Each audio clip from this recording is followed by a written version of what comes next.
doja të vazhdoja bisedën për sa i përket edhe raportit për zonat më të ndotura në ndotjen akustike në kryeqytet, të cilat ne na kanë bërë përshtypje. Do ke mundësi të flas me Imeldi Sokolin, menaxher projekti në Green AL në Koplan, mirë se vjen në kënaqësi. Ka qenë një studim i cili ne na përbën rëndësi pse, nëse mund ta marrim kështu. Për qytetarët flas për dhënë një shpjegim, ju më detajuar.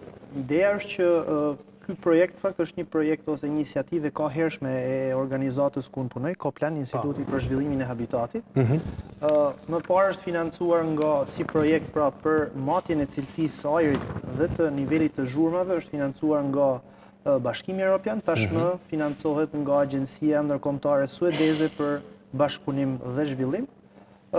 Ndër të tjera, pra Koplan është konsulent në projektin e Green AL-it, i cili ndër komponentët të tjerë, pra një ndër komponentët e saj është edhe matja e cilësisë së ajrit dhe të nivelit të zhurmave. Është shumë e rëndësishme. Janë të lidhura bashkë zhurmat edhe cilësia e ajrit? Duhet të themi që ka disa komponentë që i lidhin. Përgjithsisht lidhen bashkë, por edhe në momente specifike mund të jenë të ndara. Pra komponentët që ndikojnë, faktorët që ndikojnë cilësinë e ajrit dhe të zhurmave në shumë raste mund të jenë të njëjtë. Dhe këto komponentë kryesisht, po them në kontekstin shqiptar dhe në kontekstin e kryeqytetit, janë lëvizshmëria, pra trafiku dhe qarkullimi, si dhe aktiviteti ekonomik po ashtu, që lidhen. Çfarë zbut? Nëse mund të themi kështu, se deri këtu jemi në ndjerni, po si mund ta... Ndërhyrjet mund të jenë të ndryshme dhe të tematikave të ndryshme. Një ndërhyrje që zbut është patjetër gjelbrimi në zonat e caktuar. Gjelbrimi. Patjetër që gjelbrimi. Si do ta gjelbrojmë në pazarin e ri, Imeldi? Përmirëson cilësinë e ajrit dhe po ashtu është një mbrojtës shumë i mirë për sa i përket nivelit të zhurmave. Po ashtu mund kemi për shembull ndërhyrje direkte në përmirësimin e modalitetit të trafikut dhe të transportit, që mund të jetë përmirësimi i transportit publik për shembull. Një transport publik cilësor mund të ndikonte në lënje në shtëpi të makinave. E qartë. Edhe shmangjen për të përdorimit të makinave. Pra të mjeteve motorike në qytet. Ne i bim shumë burisë, edhe kështu shkaktojmë shumë zhurma. S'dim se si do ta heqim këtë vesë. Megjithatë, çfarë na sjell studimi në këtë rast në hartën e Tiranës? Çfarë ka bërë ty përshtypje që mund t'i bëj përshtypje edhe publikut? Në këtë rast, në fakt, ne ishte e pritshme që nivelet ishin të larta të zhurmave, po ashtu edhe të ndotjes së ajrit. Ne kemi zhvilluar... Mbajni vetëm pak këtu regjia, se kjo harta që nga shumë interesante, po. Ndjes, tek hartat për të diskutuar. Ne kemi zhvilluar një studim i cili fillon, pra matja ka filluar në gusht të vitit 2024 deri në dhjetor të vitit 2024, e përbërë me 6 raunde matjesh në 13 pika që janë pikat kryesore të qendrës së qytetit. E kuptoj. Pra, studimi në këtë moment ka limitimet e veta, por që në vitin pasardhës ne do shtojmë numrin e pikave, do shkojmë në 300 pika matje në gjithë mund të themi në gjithë zonën urbane të qytetit të Tiranës dhe do shtrihemi edhe në qytetet e tjera të Shqipërisë. Do shkojmë në Shkodër, patjetër në Durrës. Do shkosh në Shkodër, patjetër. Në Elbasan, Durrës, Fier dhe Korçë. Interesante. Do më ndihmosh ta sqarojmë pak bashkë këtë hartën? Besoj që do jesh praktik për në treguar. Çfarë na tregon për shembull kjo hartë që ju keni nxjerrë? Kjo hartë tregon në një farë mënyrë në një moment të caktuar që është për sa i përket ndotjes së lartë të NO2-shit, dioksidit të azotit, që kryesisht dioksidi i azotit përbëhet ose ndodh në vende ku ka djegshmëri të lartë të lëndëve djegse. Që shkaktohet kryesisht edhe nga automjetet, po shkaktohet edhe nga djegja e lëndëve djegse, për shembull gjatë gatimit, pra që ka të bëjnë me intensitetin urban. E kuptoj. Dhe ne dallojmë qartë që në qendër të qytetit, pra në zonën e, mund të themi, sheshit Skënderbej, kemi një rënje, sepse në një farë mënyret nuk kemi edhe shumë trafik në qendër, në mesin. E kuptoj, në mesin. Në pjesën tjetër të qytetit, ku edhe dënësia urbane shumë herë më e madhe dhe kombinohet po ashtu me lëvizshmërinë e lartë, në gjithë zonën tjetër, ne dallojmë këtë lejerin ngjyrë portokalli që është që tregon një nivel të lartë të niveleve të dioksidit të Pra nuk kemi azotit. një ndryshim në hartë, ndoshta edhe një zbutje, Këtu kemi pothuajse në të njëjtin layer, që thotë që është shpesh më shpesh të ndodhura. Më shpesh të ndodhura. Pra kjo është një hartë që tregon trendin, nuk tregon highlight-e në momentit. Por që detyrimisht këto pikat, pra këto janë stacionet e motës. Atëherë, kryqëzimi 21 dhjetorit, Zoguzi, ish stacioni i trenit, shkolla e medreses. Pra nëse flasim për këtë, stadiumi Dinamo, bloku Piramida, stadiumi Errol Benia. Dhe pika më e lartë për sa i përket nivelit të NO2-shit është Mihail Grameno. Rruga Mihail Grameno, më ndihmon çfarë ka afër për të orientuar ne ambasada amerikane? Jo, është në krahin tjetër. Në krahun tjetër, okej. Pra, këtu kemi nivelin më të lartë të matur të nivelit të NO2-shit. Duhet Rruga Elbasanit, kam përshtypjen? Pjesa e rrugës e Elbasanit. Do me thënë, aty ka ndotjen më të lartë të NO2-shit. Ndërkohë, rrugën e Kavajës fundin e kemi pak më të paqët. Fundi është pak më pastër, dhe pastaj fillon pra deri në kufirin, në pjesën e kufirit të Unazës, më themi, është gjithë një e lartë. Kemi një hartë tjetër, po pazarin e ri dhe rrugën Bardhyl i kemi më të... Nuk gatuajnë ka shumë ata. Në lidhje me NO2-shin, në lidhje me NO2-shin. Në lidhje me... Kjo është një hartë tjetër përsa i përket çfarë na tregon kjo harta? Dioksidin e karbonit. Okej. Dhe tu themi që bulevardi i ri, pjesa e pazarit, dhe poshtë nuk e lexoj mirë. Kjo është rruga Bardhyl, kam përshtypjen, po kemi rrugën Bardhyl dhe shkolla Mihail Grameno. Shkolla Mihail Grameno, këto janë, mund të themi në një prej sekuencave të matjeve, është në raundin e parë, që kemi nivellet më të larta të CO2-shit. Wow! Do me thënë dioksidi i karbonit në zonën e bulevardit të ri. Sepse ka lëvizje të shumta, pra ka qarkullime të shumta. Ndikohet ndërtimet? Ndikon pa tjetër edhe ndikojnë ndërtimet. Duke që se kjo është një zonë e cila është në ndërtim gjithkohë? Nuk ka element të përthithjes të CO2-shit, që në këtë rast përsëri është hapësira gjelbër një farë mënyrë, ose gjelbërimi anash rrugës apo anash koridoreve të lëvizje. Okej, pjesa tjetër, pra që të ulet CO2-shi duhet ketë gjelbërim në një farë forme. Ku e shohim që tjetë zona më do me thënë me më pak dioksid karboni? Në raundin e parë, duhet themi që është pjesa e Zoguzi dhe ulet pak më poshtë. Stadiumi Dinamo. Pse ndodhë në raundin e parë? Raundi i parë është matja në gusht. Do të thotë që lëvizja në zonat tradicionale të lëvizjes, pra Zoguzi, 21 dhjetori, rruga Stadiumi Dinamo, ka patur një lëvizje më të ullet. Ka qëtësi. Nërkohë, rruga Bardhyl ose edhe zona tjetër, Mihail Grameno, pra kanë pas ngarkesa të trafikut dhe kjo... Kur është matja e dytë? Më the deri në dhjetori, ishte, po kur është? Jo, është matja e 6 deri në dhjetori. Matja e dytë më pas është... E dyta ose e radhës? Shtatori. Cila del zona me më pak CO2 në të 6 matjet? Me më pak CO2 në të 6 matjet... Dioksid karboni. Po, është zona e qendrës, pra... Mund të themi Skënderbeu dhe pak edhe në këtë rast... Atia kemi lënë oksigenin e pasër. Dhe në një farë mënyret edhe në periudha për shembull në shtator dhe rezulton edhe piramida. Edhe piramida në shtator. Okej, kalojmë tek një hartë tjetër që mund ta diskutoj, interesante. Për të kuptuar. Do isha shumë kurios për shumë të kisha parë dhe këtë zonën e liçenit të thatë dhe... Këtu ku jemi këtu? Zonën e liçenit të thatë do ta kemi në vazhdim. Ku jemi? Këtu jemi... CO2-shi përsëri edhe kjo CO2-shi. Kam përshtypjen që është niveli i tashmë, është raundi i 3 dhe i 4. Raundi i 3 dhe i 4. Dhe në dallohet qartë që Zoguzi, pra me ardhjen në lëvizjen me lëvizjen tradicionale të njerëzve, kthehet në një vatër e cila është problematike. Zona e Zogut të Zi pra ka goxha ndotje. Zogut Zi patjetër, edhe po ashtu edhe zona Medreses edhe rruga Bardhyl. Paka shumë, pra këto janë hotspotet, mund të themi, në raundin e 3. Në raundin e 3. Në raundin e 4 përsëri na bëhet, pastaj fillon edhe 21-shi, 21 Kur ka qenë paka shumë raundi 3 dhe i 4? Raundi 3 ka qenë në tetor, Raundi 4 paka shumë mes tetorit dhe nëntorit. Tetor dhe nëntor.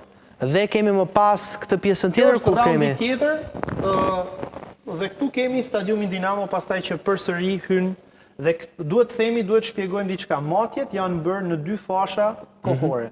Paradite dhe masdite, dhe këtu kemi pra vlerat mesatare të 2 matjeve janë paraqit, sepse mund kemi luhatje gjatë 2 fashave orare. E kuptoj. Kur flasim për shkakun ju është vendosur një pikë, se unë dua që ta kuptoj këtë. Është tek zona e stadiumit Dinamo, e gjithë kjo harta rreth e rrotull ndikon. Si ka mundësi për shkakun që pranë kësaj zone, marr rastin edhe për shkakun pranë në sheshit Italia ose bllokut ose në këtë zonë, nuk ndikon liçeni në nivelin e do të shpjegoj diçka. Ne kemi 13 pika. Po. Këto janë pika. Okej. Pra, diferenca mes 2 pikave, po, na sjell ne lejerizimin, metodologjia do të thotë që sjell lejerizimin apo sjell ndryshimin e hartës. Okej, e kuptoj. Kjo është. Këto janë pikat fokale dhe ky është për momentin studimi. Kemi ndonjë hartë tjetër regjia përpara se të përfshijë edhe inxhinierin? Kam inxhinierin Sazanguri në lidhje, inxhinier Mirsavian, kënaqësi. Besoj që edhe për ty është kurioziteti madh të shohim këto hartat për të kuptuar ne se si po shkon monitorimi dhe pastaj do të pyes. Jo, ky është inxhinieri. Këto se kemi të ndotur, këto e kemi oksigjen pastër. Mirë, shkojmë këtu. Këtu kemi... Kjo është akustike. Ndotja akustike. Okej. Pa shiko. Mund të themi që... Pra këtu kemi mbi norm edhe në norm. Pra, të gjitha duhet themi, për sa i përket ndotjes akustike, të gjitha vlerat janë mbi norm. Të gjitha? Norman e lejuar, po. Edhe jeshilja? Edhe jeshilja. Kur thua norma e lejuar, norma e lejuar e Bashkimit Evropian? Po, 55 decibel. Oke. Jeshilja në fakt është mund t'jetë e vetmet në të vetmet të raste që është lehtësisht mbi norm. E kuptoj. Zonat jeshile janë lehtësisht... Që shkon 51, 52, ndoshta... Janë 56... 56, 57, po, e kuptoj. Ndërkohë, mbi norm janë mesatarisht mbi norm dhe hotspotet mund të shkojnë deri në 75 decibel, që janë rreth 50% gati më lartë se sa vlera e lejuar. Se sa niveli i lejuar. Zona e Mihal Gramenos deri tani është zona që ka dalë më e kuqe nga të gjitha në të gjitha format e studimit. Mund ketë lëvizje të forta, apo këtu ndikon ndoshta edhe pjesa autostradës së re. E kuptoj. Unazës së re. Unazës së re. Dhe këto janë pra disa nga... Pra për sa i përket ndotjes akustike, zona më të qeta, nëse do t'i quajmë kështu, kemi patur stadiumin Dinamo dhe sheshi Italia. Dhe duhet të themi që këto kanë ndryshuar me kohën. Po. Në raundet e para, për shembull zona e sheshit Italia është një zonë që frekuentohet edhe nga turistët. Pra ka pas aktiviteti ekonomik, edhe pse vjen nga turistët, ka qenë më i lartë dhe ka pas norma më të larta të zhurmave. Dhe me kalimin e kohës, pra duke ardhur drejt dimrit, mund të themi që këto janë kthyer në zona pak më të qeta. Më të qeta. Kemi ndonjë hartë tjetër regjia që mund ta japim? Në një hartë tjetër për ta sqaruar? Këto janë pikat. Po, pikat që është monitoruar. Okej, këto janë pikat që janë monitoruar, pra dhe njëherë. Kryqëzimi 21 dhjetori, stadiumi Dinamo, sheshi Italia, Piramida, sheshi Skënderbej, rruga Kavaja, Zoguzi, stacioni trenit, bulevardi i ri, shkolla Medreses, rruga Bardhyl, pazari i ri edhe shkolla Mihal Grameno. Hartë tjetër? Oke, këto ishin hartat. Mirë, ta përfshi dhe pak inxhinierin, ndërkohë ne ulemi dhe do t'jemi bashkë në bisedë. Inxhinier, si e ke parë hartën? Ekspertët janë përpjekur që ta tregojnë pak se si është shpërndarja në kryeqytetin tonë, i cili ishte goxha i zjarrt, goxha i kuq, ndotje me akustike të lartë, në O2-shi, po CO2-shi, dioksidi i karbonit, dioksidi i azotit. A mund ta di që kush e ka porositur atë studim, vetëm kaq do e di. Patjetër, ja, këtu e kemi Meldin, na bën.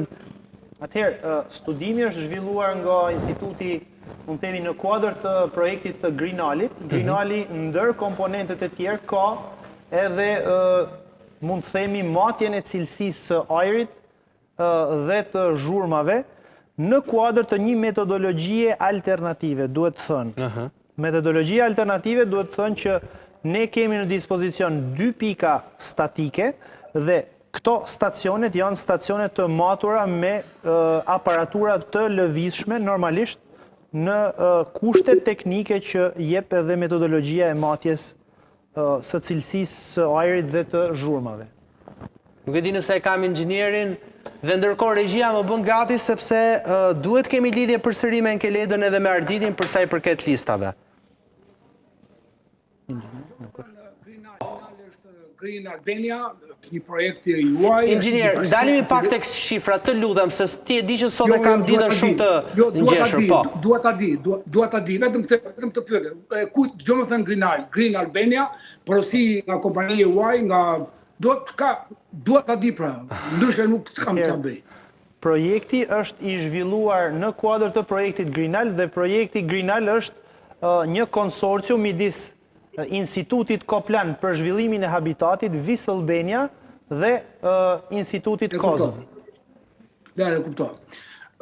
Këto janë projekte që unë me thënë drejtën nuk kam shkallën e besueshmërisë të lartë.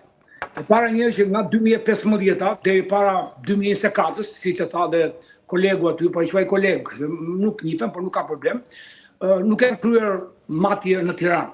Me ardhen e ati që është atje, në Tirana, 8 pika të qëndrueshme që i kishte, që të 8 nuk ekzistuan më aty. Tani kanë krijuar 13 pika me metoda alternative. Unë vetë, si Sazan, që jam marrë jo pak me çështje të tilla, ndoshta edhe si studio kemi qenë, ndoshta edhe studio lider, por nuk besoj. Absolutisht, ke matjet që kon dikush, që të thuash dikush, që të thuash diçka, nuk besoj. Ndërkohë, nga kolegu u paraqitën në ato matjet standard, që ishte në O2, që ne oksidi azotit, që ne kemi oksidet e azotit, që janë NOx, është matur CO2, duhet të matur oksidi karbonit, CO-ja, duhet të matur dhe ozoni. Këto janë matjet standarde, duhet të matur PM10 edhe PM2.5. Po, jepi një përgjigje. Dhe me thënë, studimi ka 4 komponent për cilësinë e ajrit. Është NO2, CO2, PM2.5 dhe PM10. Të lumt. Tani, matjet që juve i thatë vetëm për 6 muaj, që këtë matje do t'jetë gjithë vjetore, minimum. Do t'jetë minimum 3 vjetë të tjera. Do t'jetë ndjes drejt darkë, kur tha tyve 55 decibel. Atëre, jo të lutem, po të një person që ka kompetencën e ndoshta të dur. Po, inxhinier, përfundoje, po. Atëre, kur tha ty 55 decibel, juve nuk thatë se që ndodhë me këtë 55, 50, 60, që shoqëron edhe natën në Tiranë. Nuk e thatë që nata është 20, 35 decibel. Dhe që ndodhë kur ajo është 50, 25 natën, që natë është 25. Ndërkohë që fasha e natës të 7 e darkës dhe 7 mëngjesit, ti ke zhurë me traktora, me kamiona, edhe në mes natës. Kjo është 1 decibel. Ndërkohë, që juve nuk thatë që ndodhë, këta e përmendet pak që ato kurorat e gjelbërta, ne dini qëti, që qoftë gjelbërimi në Tiranë ka qenë 15 metra katror dhe 12 për banor. Kur bota Europa shkon në 35-25 metra katror për banor, neve shkuam nga 12-15, shkuam në 0,5 gjelbërim metra katror për banor. Atëherë unë s'kam nevojë të mas fare, sepse e tregon pashta kurorës të gjelbër, që nuk ka që athith plura, PM10, nuk e di në gjojmë, nuk ka që athith plura PM2.5, nuk ka që athith CO2, dhe këto mati që ju s'ta pëthat, kur i kthen në reakcion kimik, atëre NOx, CO2, bashkë me lagështirën e ajrit, dhe ato kthehen në diskutimit, në acide sulfurore, në acide sulfurike, mua më duhet CO2 i cili kthehet në acid sulfurik dhe më bie në formën e shiut. Duhet të thoni që që ndodh me Tiranën që i vjen një ndotje nga fabrikat e cimentos në formën e emisionit, që vjen nga veriu, që është fushkruja, që është fantazm e gjallë. Që ndodh me Tiranën kur vjen me anë të tunelit gjithë metalurgjia e kurumit, që vjen ky plur apo kjo ndotje, kur të vjen gjithë autostrada me fabrika të vogla. Por nuk ka një pikë matje aty, pra, inxhinier, nuk e ka një pikë matje. Këtu janë pikat e matjes brenda në qytet. Po pra, to që unë përmenda, si fushkrujën, fabrik cimento, si kurumin dhe si autostradën, të gjitha briza detare, veri jug, perëndim lindje, apo jug veri i sjell në Tiranë, Atëre, këto matje me 2 pika e para janë stacionare, metodika. Atëherë, inxhinier do ta bëjmë kështu. Inxhinier do ta bëjmë kështu. Do ta marrim, do ta zbërthejmë po gjithashtu bashk në ditën vazhdim gjithë këtë analizë që më sillni ju. Ju jam shumë gati, ti e di që me shumë dashamirësi. Pa tjetër që studimi ka limitimet e veta. Dua këtu pra me email din ta iniciativë në Skype, emailin e kam këtu si ta bëj. Po. Nuk më thatë se që ndodh me në stacionet elektrike që janë mes të Tiranës, ku distanca e banorit është 10 metra. Ndërkohë që në kohën e viteve 90, kur ishte e gjatë qenta, banori ishte 500 metra larg. Nuk më thatë që ke proj i thatë, aty vërshëllen sinjali i madjes, së ndodhes akustike, vërshëllen çmendet aparati, pra. E kuptoj. Sa shkon aty metri katror? Sa shkon aty metri katror? Çmendet aty, sa duashti e kanë quar ata? Ai që është atje. Sa shkon? E ka quar. Dhe imagjino ke 24 njuzi, ke usina traktor. Njerëz janë ata, komuniteti rom apo komuniteti egjiptian, janë njerëz i cili i mori nga Paskuqani dhe i ka quar 5 metra larg në stacionin. Atëherë, jam shumë dakord, të gjithë këtë të mirëpres, hajde ta diskutojmë bashkë me emailin, jemi gati, e hapim planin këtu dhe jam gati, unë dua ta diskutoj këtë, se kjo është shumë e rëndësishme për jetën tonë. Se ti ç'ke bër, ti ke shkuar në Berat tani, po merr oksigjenin e Beratit, ne na le këtu në Tiranë në CO2. Një minutë, po të më thosh që dihet ti mua, vija me vin kem. Atëherë, Po duar para, po vin kem, me një kem. ke shumë të drejtë, ke shumë të drejtë, ke shumë të drejtë. Të mirëpres me gjithë dashuri. Ti e di që me gjithë qep i unë. Me shumë qep. Me kem do vi, bajme. Të dua fort. Vetëm thonë para. Patjetër. Patjetër. Këto janë gjëra standarde. Absolut. Po mirë, pra prandaj dua ta diskutojmë në studio. Imelit, falenderoj shumë. Faleminderit. Në fakt unë është pasionant inxhinieri, ti nuk mërzitesh për këtë pjesë, po do t'ju ftoj përsëri që ta bëjmë një bisedë të tillë, goxha të gjerë, hartat i pam, ishte shumë